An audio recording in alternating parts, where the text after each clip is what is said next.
अस्सलामुअलैकुम। Welcome to ghost hunters. उम्मीद करता हूँ आप सब खैरियत से होंगे। आज का वाक़या बिलाल ने हमें सेंड किया है। सबसे पहले तो मैं उनका शुक्रिया अदा करता हूँ। बहुत बहुत शुक्रिया बिलाल भाई आपका। तो चलिए वाक़ये की तरफ बढ़ते हैं। बिलाल बताते हैं कि 1997 में जब अब्बा ने सी सेंटर के गुंजान आबाद इलाके में नया घर ख़रीदा तो इस वक्त इस इलाके में इतनी आबादी न थी। अब्बा एक सख्त मिजाज और इंतहाई असूल पसंद इंसान थे और अपनी समझ बूझ से ही चलते थे। अब्बा ने अपनी मर्जी से बगैर किसी को दिखाए घर का सौदा तय कर लिया था। जब अब्बा घर खरीद चुके थे तो इन्होंने मुझसे कहा, बिलाल बेटा, मैंने सी सेंटर में एक घर खरीद लिया है और इसकी फुल पेमेंट भी कर दी है। आज ही मुझे घर की फाइल मिली है तो तुम कल अपने दोस्तों के साथ मिलकर सामान शिफ्ट करवा देना। परसों फिर हम सब अपने नए घर में सेटल हो जाएंगे। अब्बा की बात सुनकर मैंने कहा, ठीक है अब्बा जैसा आप कहें, मैं कल ही तमाम सामान शिफ्ट करता हूँ। अब्बा क्योंकि बहुत सख्त मिजाज आदमी थे तो उनसे बात करने की हिम्मत किसी की ना होती थी। क्योंकि मैं पहली और बड़ी औलाद था इसलिए हर काम की जिम्मेदारी शुरू से ही मुझे ही सौंपी जाती थी। अम्मा और मेरी दोनों बहनें अब्बा से थोड़ा खफा थीं कि कम से कम हमें एक बार घर तो दिखा देते, मगर अब्बा से कहने की हिम्मत किसी में नहीं थी। कहते हैं कि पहली औलाद पर सख्ती करो और उसके अच्छी तरबियत करो तो बाकी बच्चे भी इसी तरह परवान चढ़ते हैं। बस अब्बा की इसी सोच ने जहां मुझे बहुत अच्छा सिखाया तो वहीं इंतहाई सख्ती का सामना भी बस मुझे ही करना पड़ा। अब्बा एक तहज्जुद गुजार 5 वक्त के नमाज के पाबंद थे और गवर्नमेंट के 17 ग्रेड के ऑफिसर भी थे। एक सच्चे और खरे इंसान थे। बस वही औसाफ वो मुझ में भी देखना चाहते थे। मुझे भी तहज्जुद में डांट कर उठाते, फिर फजर में भी। तो इसलिए बचपन से मैं भी ना सिर्फ तहज्जुद गुजार बल्कि 5 वक्त का नमाजी भी था। बचपन से मुझे तहकीक का बहुत शौक रहा है। इसी शौक की खातिर ऐसे ऐसे काम कर दिए कि आम बंदा तो बस सिर्फ सोच ही सकता है। मैं इंतहाई निडर इंसान हूँ, किसी से डरता नहीं हूँ, बस तहकीक की जुस्तजू में रहता हूँ। अगले दिन रमज़ान की चांद रात थी। खैर मैंने अपने 4 दोस्तों के हमरा नए घर में सामान शिफ्ट करवाना शुरू कर दिया। 120 गज का घर था। जैसे ही ताला खुला तो एक अजीब सी बू थी कि जैसे ये घर सालों से बंद हो। इसमें एक बहुत बड़ा सा हॉल था। इसके साथ यही सहन था। सहन के साथ एक छोटा कमरा, ऊपर जाने की सीढ़ियाँ और सीढ़ियों के साथ ही अटैच बाथरूम था। ग्राउंड फ्लोर में मैंने तमाम सामान दोस्तों की मदद से सेट कर दिया। फर्स्ट फ्लोर पर कमरा था जो कि लॉक था और इसकी चाबी अब्बा के पास थी। फर्स्ट फ्लोर के ऊपर कुशादा सी छत थी जिस पर हमने मिलकर वॉशिंग मशीन रख दी और ग्राउंड फ्लोर में तमाम सामान अच्छी तरह सजा दिया था ताकि अम्मा और बहनों को परेशानी ना हो। सामान सेट करते करते रात के 11 बज गए थे। दोस्तों ने मुझसे इजाज़त ली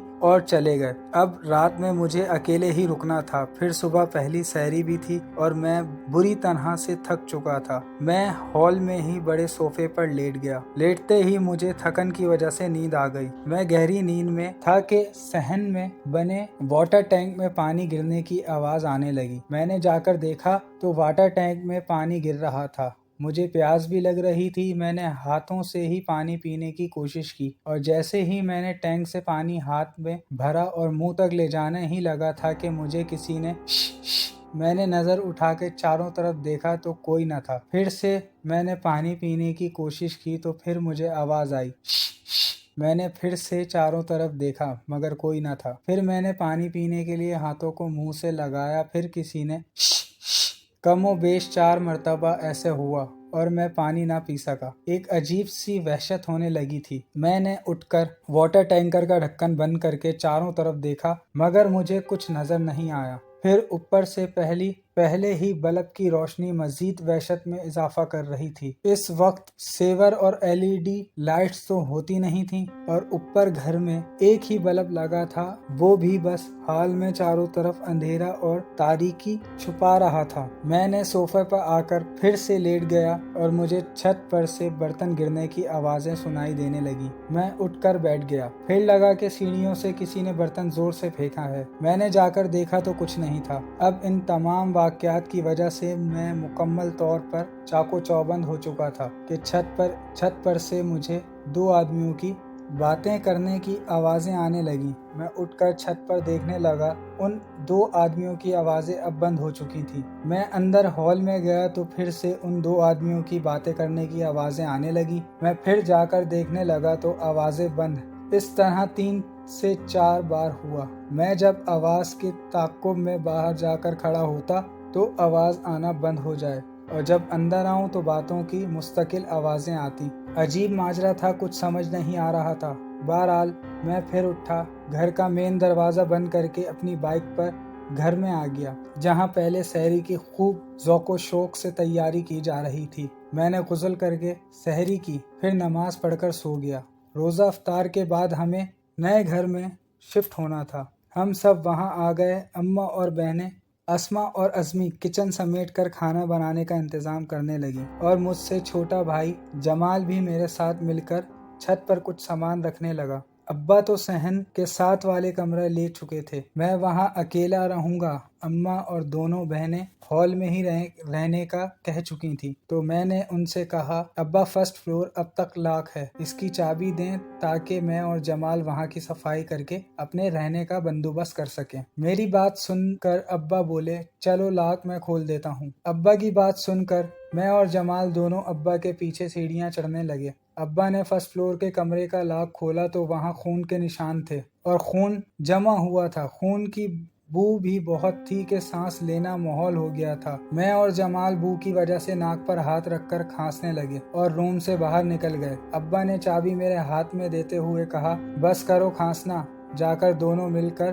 فرش دھو لو اچھی طرح سے، یہاں ایک جانور مر گیا تھا، یہ اسی کا خون اور بدبو ہے، بس اب صاف صفائی کر کے اپنے رہنے کا بندوبست کرو۔ ابا کے سامنے کبھی کسی نے کچھ بولا جو آج ہم بولتے۔ میں اور جمال دونوں ہی فرش دھو کر اپنے روم سیٹ کرنے میں لگ گئے۔ اسی کام میں سحری کا وقت بھی ہو گیا تھا۔ میں اور جمال نیچے آ کر سحری کرنے میں مصروف ہو گئے۔ سحری اور نماز سے فارغ ہو کر قرآن کی تلاوت کی۔ تھوڑا آرام کرنے کے بعد ہم سب اپنے اپنے کاموں میں لگ گئے۔ میں نے اس وقت یونیورسٹی کا طالب علم تھا، اپنی پڑھائی میں مگن تھا۔ ابا بھی اپنی جاب پر چلے گئے۔ دن بھر تو اماں اور بہنیں کام اور آرام میں مصروف رہیں۔ افطار کے بعد جب رات کا کھانا کھا کر ہم سب سو چکے تھے اپنے اپنے پورشن اور کمروں میں، کہ اماں کو ایسا لگا میں نے آخر ان کا انگوٹھا پکڑ کر انہیں گھسیٹا ہے۔ وہ بری طرح چیخنے لگیں تو میں اور جمال اوپر سے نیچے آ گئے۔ ابا بھی اپنے کمرے سے آ گئے۔ اسما اور عزمی بھی بہت خوفزدہ تھیں۔ اماں کے چیخنے پر اماں نے مجھے ڈانٹ کر کہا، میرے پاؤں کا انگوٹھا پکڑ کر تم نے مجھے اتنی زور سے گھسیٹا کہ میں اپنی جگہ سے گر کر یہاں آ گئی۔ تم نے ایسا کیوں کیا بلال؟ اماں کی بات سن کر میں اور جمال ایک دوسرے کو دیکھنے لگے، کیونکہ ہم دونوں ایک ساتھ ہی نیچے آئے تھے، وہ بھی اماں کی آواز سن کر۔ میں نے کہا، اماں میں تو ابھی اوپر اپنے کمرے سے آ رہا ہوں آپ کی آواز سن کر، میں بھلا ایسا کیوں کروں گا؟ لگتا ہے آپ نے کوئی خواب دیکھا ہے۔ اماں میری بات پر غصے سے کہنے لگیں، میں نے خواب نہیں دیکھا، جو کہہ رہی ہوں سچ ہے۔ ابا فوراً اپنی گرجدار آواز میں بولے، آسیہ بیگم یہ تمہارا وہم ہے، چلو سو جاؤ، اب سحری کا وقت بھی ہونے لگا ہے، کچھ دیر آرام کر لو۔ ابا کی بات سن کر ہم سب اپنے اپنے کمروں میں آ گئے، پھر سو نہ سکے۔ کچھ دیر بعد سحری کا وقت ہو گیا تھا۔ روز کے معمول کے مطابق اپنے اپنے کام میں مصروف ہو گئے۔ افطار کے بعد رات کا کھانا سوچا کہ کھلی فضا میں کیوں نہ کھایا جائے، یعنی چھت پر، تو ہم سب کھانے کا سامان چھت پر لے گئے۔ اماں ہائپر ٹینشن کی مریضاں ہیں تو کھلی فضا میں رہنا انہیں اچھا لگتا ہے۔ کھانا وغیرہ کھا کر ہم سب کچھ نہ کچھ سامان لے کر نیچے آ گئے۔ باقی کے برتن اٹھانے کے لیے چھوٹی بہن اکیلی چھت پر گئی تو اس نے زور زور سے چیخنا شروع کر دیا۔ اس کی آواز سن کر ہم سب بھاگتے ہوئے چھت پر گئے تو عزمی خوف کے مارے بہت زور زور سے کانپ رہی تھی اور چیخ رہی تھی۔ میں نے آگے بڑھ کر عزمی سے پوچھا، کیا ہوا عزمی؟ اس طرح چیخ کیوں رہی ہو؟ کیا ہوا؟ مجھے زور سے پکڑ کر وہ روتے ہوئے کہنے لگی، بھائی یہاں کوئی خوفناک سی چیز تھی جسے دیکھ کر میں بہت ڈر گئی تھی اور وہ اچانک غائب ہو گئی۔ ابا اور میں اسے اس کا وہم بتا کر اسے نیچے لے گئے۔ اگلے دن اسما کچن میں کھانا بنا رہی تھی کہ پیچھے سے کسی نے اسے زور سے نوچا تو وہ گھبرا کر چاروں طرف دیکھنے لگی، مگر وہاں کوئی نہ تھا۔ اس کے بازو میں درد ہو رہا تھا۔ नोचने के बायस वो डर गई। इसने अम्मा और अज़मी को बताया तो अम्मा और अज़मी भी घबरा गईं, क्योंकि रात में बर्तन गिरने की आवाज़ें आना और छत पर बातें करना की बहुत आवाज़ें आती थी। कोई थप्पड़ मार के चले आता, कोई नोच कर चला जाता, देखने पर कोई नज़र नहीं आता। हमें इस घर में आए 1 हफ्ता हो चुका था और अम्मा, अस्मा, अज़मी तीनों बुरी तरह खौफज़दा हो चुकी थी। अब्बा तो डांट कर सबको वहम बताकर चुप करवा दिया करते थे। इनसे बात करना ही फजूल होता था। मैंने भी इनको इन सब बातों को वहम के तौर पर ही लिया। जमाल भी इन तमाम बातों पर संजीदा न था, जबकि बर्तन के गिरने और छत पर बातें करने की आवाज़ें हम सब भी सुनते थे। बिरयानी हम सब बहुत शौक़ से खाते हैं। मैंने फरमाइश कर दी कि आज अफ्तार में बिरयानी बना लो। मैं खजूर खाकर शरबत पीकर नमाज पढ़कर फारिग हुआ और सोचा कि आज बिरयानी सेर होकर खाऊंगा। मैंने कहा, अस्मा तुम मेरे लिए खाना निकाल कर मेरे कमरे में रखाओ, मैं बस अभी ऊपर आता हूँ। अस्मा ने एक प्लेट में बिरयानी निकाल कर ऊपर कमरे में रख दी। मैं जैसे ही अपने कमरे में गया तो बिरयानी गायब हो चुकी थी और प्लेट वहीं मौजूद थी। मैं खाली प्लेट लेकर नीचे आया और अस्मा से कहने लगा कि इस खाली प्लेट का मैं क्या करूं?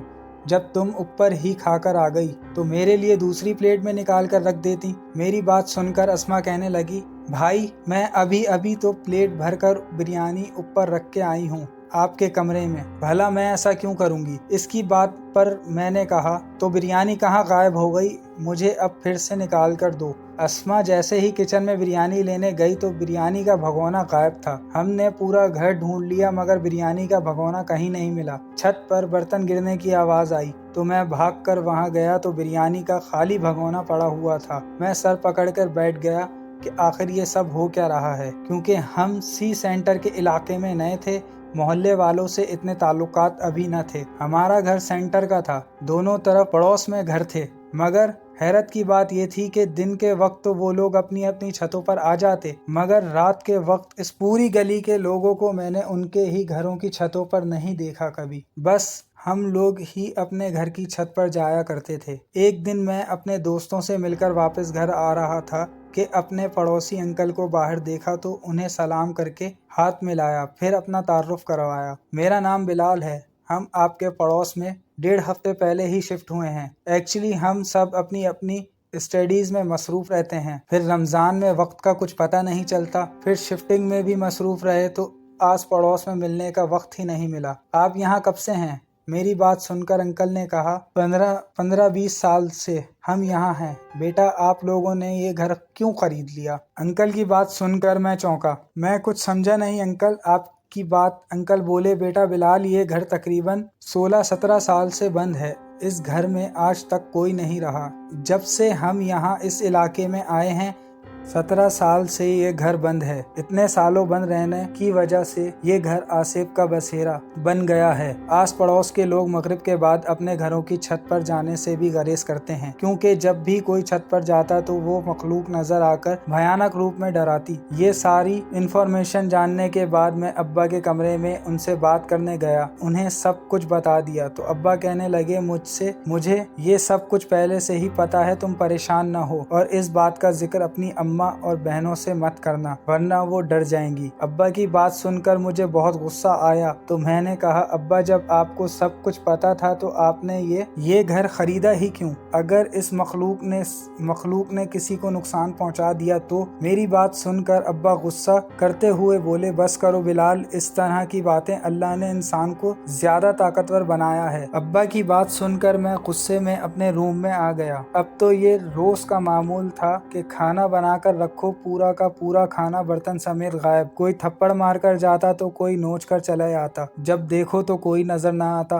खैर एक रात मैं छत पर अकेला ही तकिया चादर लेकर सोने चला गया। रात में मैंने चादर बिछाई, तकिया लगाया और लेट गया। खुली फिजा में खुला आसमान, उस पर सजे चांद सितारे और चांद की रोशनी बहुत दिलकश लग रही थी। ऊपर से ठंडी हवा के झोंके, मैं बहुत लुत्फ अंदोज हो रहा था कि मेरी नज़र पड़ोस के घर की छत पर पड़ी जो हमारी छत से ज़रा ऊपर थी। उनकी छत पर एक साड़ी पहने हुए औरत मुझे मुस्तकिल देख रही थी। मेरी नज़र जब उस पर पड़ी तो मैंने मुस्कुराकर उसे देखा तो उसने अपनी भवें उचकाकर इशारा किया कि क्या है। मैं बस इसको ही देख रहा था कि 3 बार इन्होंने अपनी भवें उचकाईं तो मैंने पहचान लिया कि ये तो बराबर वाले अंकल की वालदा हैं और वो मुस्तकिल मुझे देख रही हैं। तो मैंने उन्हें मुस्कुराकर सलाम किया, अस्सलाम वालेकुम। मेरा सलाम सुनते ही उनके बाल एकदम बिखरने लगे, चेहरा भी बिगड़ने लगा। देखते ही देखते वो भयानक चुड़ैल की शक्ल इख्तियार कर गई थी। फिर मेरे जहन ने काम किया कि ये सीढ़ी वाली खातून पड़ोस वाले अंकल की वालदा कैसे हो सकती हैं, वो तो मर चुकी हैं। वो मुझे मुस्तकिल घूर रही थी और उनका चेहरा इंतहाई बदसूरत और खौफनाक हो चुका था। जिंदगी में पहली बार मुझे खौफ महसूस हुआ था। मैं पसीने में नहा चुका था, मेरे दिल की धड़कनें इंतहाई तेज हो चुकी थी। मैंने अपनी तमाम तर हिम्मत को यकजा करके दुरूद शरीफ पढ़ने लगा और भागता हुआ नीचे आ गया। इस रात मेरी हालत न पूछो कैसी थी। जब मैंने अब्बा से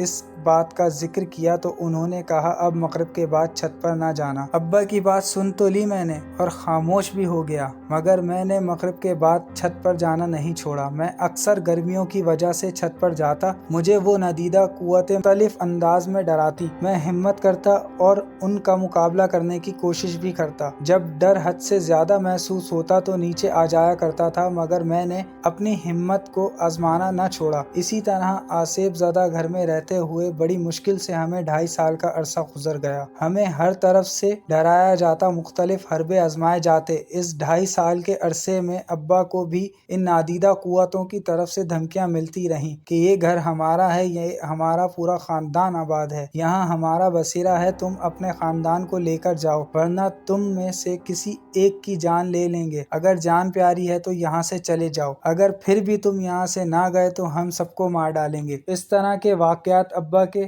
साथ भी पेश आ रहे थे, मगर अब्बा एक स्ट्रॉन्ग आदमी थे, नमाजी, इबादत गुजार और तहज्जुद गुजार भी थे। इन मखलूक से रूबरू बातें करते रहते थे। एक दिन अम्मा बाथरूम गईं तो उनको किसी ने जोर से धक्का दिया और वो गिर गईं। बहनों ने जाकर अम्मा को उठाया, हम उन्हें अस्पताल लेकर गए। अम्मा की टांग फ्रैक्चर हो चुकी थी। इन नादीदा कुव्वतों की तरफ से मिलने वाली धमकी पर अब्बा ने संजीदगी से काम लेते हुए एक नया घर ढूंढ लिया और इस घर को हमने कम कीमत में ही फरोख्त कर दिया। इसके बाद हमारे साथ नए घर में कोई वाकयात पेश नहीं आए। ये था वो वाकया जो बिलाल भाई ने हमसे शेयर किया। बहुत बहुत शुक्रिया बिलाल भाई आपका, और उम्मीद करता हूँ कि आप लोग भी इस वाकये से बहुत कुछ सीखेंगे। नमाज पढ़ते रहें, तहारत की हालत में रहें और अपना बहुत ख्याल रखें। और अगर आपके या आपके किसी अपने के साथ या फिर किसी रिश्तेदार के साथ ऐसा कोई वाकया पेश आया है तो आप हमें स्क्रीन पे दिए गए ईमेल पे मेल भी कर सकते हैं और स्क्रीन पे दिए गए नंबर पर सेंड भी कर सकते हैं। मिलते हैं अगले खौफनाक वाक़ये के साथ, तब तक के लिए अल्लाह हाफिज।